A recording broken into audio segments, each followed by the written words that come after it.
Olá pessoal, tudo bem? Eu sou o pastor Giovanni. Nós estamos no nosso vídeo falando sobre a teoria do arrebatamento na visão pré-tribulacionista.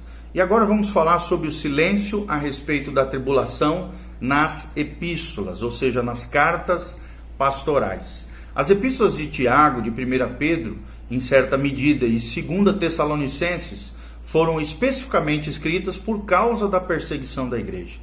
E nós sabemos, pela história da igreja, que a igreja sofreu tremenda perseguição, principalmente nos primeiros 3 séculos ali. Houve perseguição terrível àqueles que criam na mensagem do Evangelho de Jesus. Então, vários trechos, João 15, 18 a 25, 1 Pedro 2, 19 a 25, 2 Tessalonicenses 1, de 4 a 10, 2 Timóteo 3, de 10 a 14, todas essas epístolas, esses trechos das cartas pastorais, foram escritas para dar revelação concernente à perseguição e razões para a sua existência, ajudando assim e apoiando para que os crentes suportassem essas tribulações, essas provações, essas dificuldades. Evidentemente, os escritores das epístolas não tinham conhecimento de que a igreja enfrentaria a 70ª semana, a semana 70 de Daniel, ou a tribulação. Do contrário, certamente teriam oferecido ajuda e direção para a perseguição mais severa que o homem jamais conhecerá, visto que estavam preocupados em dar ajuda nas perseguições dos dias passados. Eles não preparariam para as perseguições comuns a todos e negligenciariam o derramamento da ira, durante o qual o crente necessitaria de ajuda e assistência especial. A esse respeito, Scofield escreve o seguinte, preste atenção no que diz Scofield, esse grande teólogo, diz assim: além de não haver uma sílaba nas escrituras que afirme que a igreja entrará na grande tribulação, ou na 70ª semana, nem o discurso do cenáculo, a nova promessa, nem as epístolas que explicam essa promessa sequer mencionam a grande tribulação. Ou seja, nenhuma vez nesse grande corpus da Escritura Sagrada, inspirada por Deus, escrita claramente para a igreja, na dispensação da igreja, na era da igreja, dispensação da graça, a expressão será encontrada. Visto então que as perseguições dessa época e a ira da 70ª semana viriam em tipo e em caráter e não apenas em intensidade, é insuficiente dizer que se um indivíduo está preparado para aquilo que é ruim, também estará para o pior. Então o silêncio das epístolas é mais uma evidência de que a visão pré-tribulacionista é a mais correta. O silêncio das epístolas, que deixaria a igreja despreparada para a tribulação, apoia total ausência dela naquele período, ou seja, a ausência da igreja do período tribulacional ou da 70ª semana de Daniel capítulo 9. Qual é a mensagem das duas testemunhas de Apocalipse 11:3? Ou seja, Apocalipse 11:3 fala de 2 emissários especiais que são enviados a Israel. Seu ministério é acompanhado por sinais tremendos para comprovar a origem divina de sua mensagem de acordo com o uso profético de sinais do Antigo Testamento. A essência da pregação das 2 testemunhas não é revelada, mas o conteúdo pode ser desprendido da vestimenta desses mensageiros. Disse que estarão vestidos de pano de saco, em grego sakos, com 2K, que é definido por Tyler como, Tyler, um especialista em grego, ele diz assim: é um pano grosseiro, material escuro e áspero, feito especialmente de pelos de animais. Ou seja, o vestuário desse material, dependendo do corpo da pessoa, como um saco, era comumente usado pelos lamentadores, penitentes, suplicantes, e também por aqueles que, assim como os profetas hebraicos, mantinham uma vida austera, ou difícil, uma vida austera, uma vida separada, consagrada ao Senhor, é o que diz Tyler no seu Lexicon de grego e inglês, ok? Na página 566. Então, quando comparamos o ministério de Elias, por exemplo, em 2 Reis 1:8, e o de João Batista, lá em Mateus 3,4, ministérios correspondentes no sentido de que ambos foram enviados a Israel num período de apostasia para levar a nação ao arrependimento, o mistério dessas duas testemunhas, vemos que tem como sinal de sua mensagem, em ambos os casos, a mesma coisa, ou seja, a vestimenta do pano de saco como um sinal de lamentação e de arrependimento nacional. Então podemos concluir pela forma característica das suas vestimentas que as duas testemunhas lá de Apocalipse anunciam a mesma mensagem de João, de arrependimento porque o rei está vindo, o Messias prometido de Israel. As suas boas novas são o evangelho do reino, lá de Mateus 24,14. Eles não negligenciam a pregação da cruz, pois Apocalipse 7,14 e Zacarias 13:8-9 mostram que a pregação do evangelho durante a 70ª semana, ou a tribulação, é acompanhada pela pregação da cruz. Ou seja, a mensagem confiada à igreja é uma mensagem de graça. A igreja não possui outra mensagem, a não ser a mensagem da cruz. O fato de a mensagem anunciada ser de julgamento, de arrependimento, de preparação para a vinda do rei, mostra que a igreja não deverá estar presente na tribulação, pois tal mensagem não é confiada a ela no presente momento. Qual é o destino da igreja dentro da visão pré-tribulacionista? Primeiro, ninguém negará que a igreja tem um destino celestial. O céu é o destino para a igreja. Glória a Deus por isso. Ou seja, todas as suas promessas e expectativas têm um caráter divino. Quando estudamos o destino dos salvos, por exemplo, na 70ª semana, encontramos que a sua expectativa e promessa não é celestial, mas sim terrena, que é a implantação do milênio por Jesus Cristo ao final da tribulação. Mateus 25:34 deixa isso muito claro. Se a igreja estiver na terra durante a 70ª semana, todos os que forem salvos durante esse período serão salvos para fazer parte do corpo.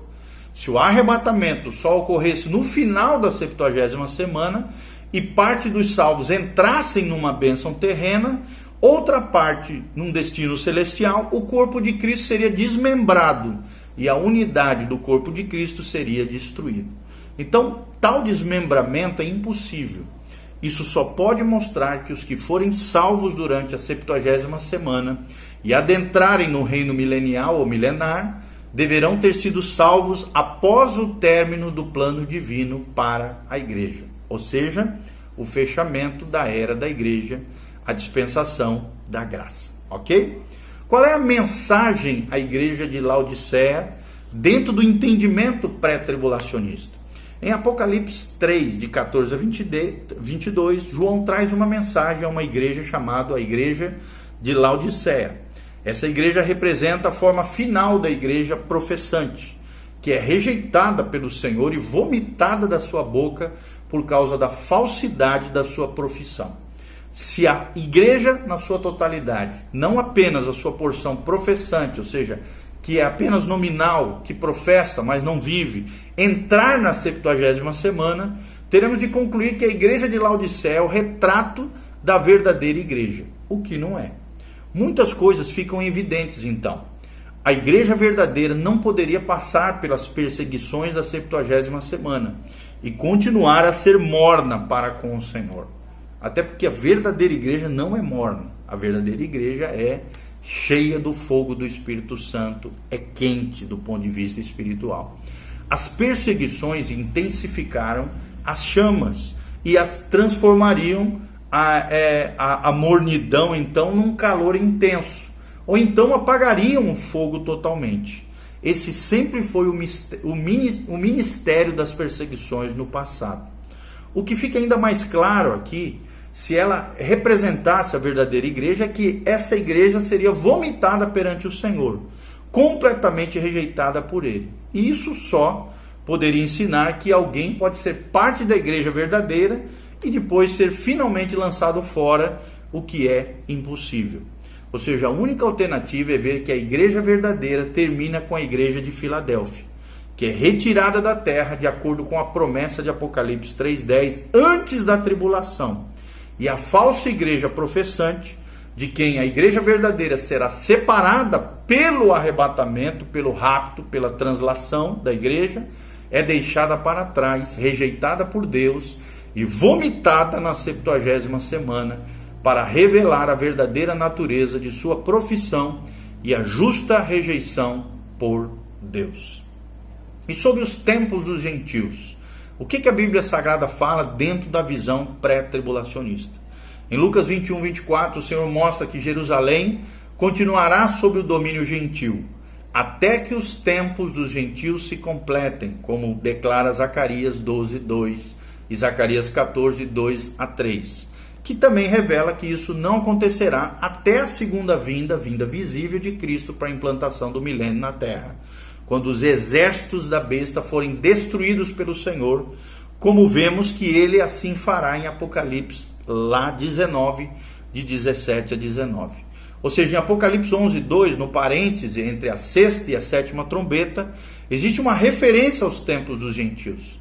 João indica que Jerusalém ainda está sob o poder gentil, e do começo da série de julgamentos interrompida por esse parêntese, até o fim do domínio gentil transcorrem 3 anos e meio.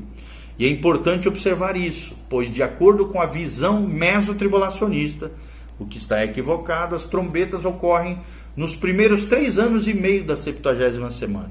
Se essa visão fosse correta, os tempos dos gentios teriam de terminar no meio da semana, ou pelo menos antes do fim da 70ª semana. E Jerusalém teria de ser liberta por outro acontecimento ou pessoa que não o Senhor. Esse elemento cronológico indicado em Apocalipse 11, 2 torna insustentável a visão mesotribulacionista. Como é que será o remanescente na segunda vinda? Passagens como Malaquias 3,16, Ezequiel 20, 33 a 38, Zacarias 13, 8 a 9 e Apocalipse 7, de 1 a 8 e muitas outras indicam claramente que quando o Senhor voltar à terra, haverá um restante de crentes em Israel aguardando o seu retorno. Junto com essas, há outras passagens, como Mateus 25, 31 a 40, as parábolas, como de Mateus 22, de 1 a 13, de Lucas 14, 16 a 24, mostram que haverá uma multidão de crentes entre os gentios que crerão nele e aguardarão o seu retorno na segunda vinda visível de Cristo à terra em glória.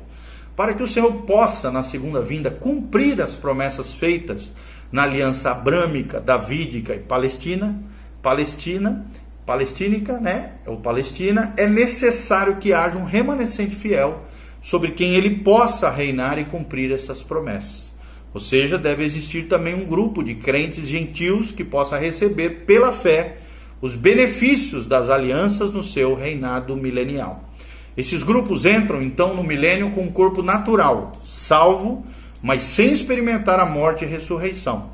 Se a igreja estivesse na terra até a segunda vinda, esses indivíduos teriam sido salvos e recebido uma posição na igreja. Teriam sido até arrebatados naquela hora e, consequentemente, não restaria uma pessoa salva na terra. Quem então estará esperando encontrar Cristo no seu segundo advento ou segunda vinda? Com quem Cristo poderia cumprir literalmente as alianças feitas com Israel?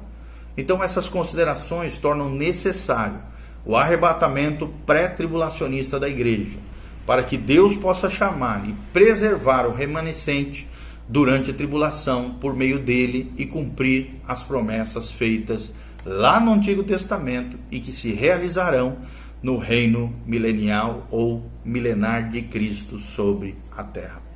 Ok?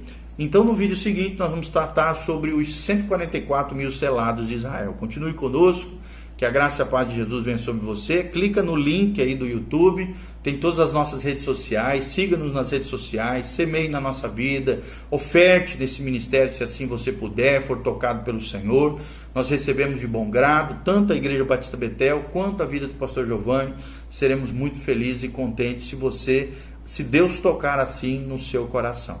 Continue conosco, que a graça e a paz de Jesus venha sobre você, em nome de Jesus. Amém e amém.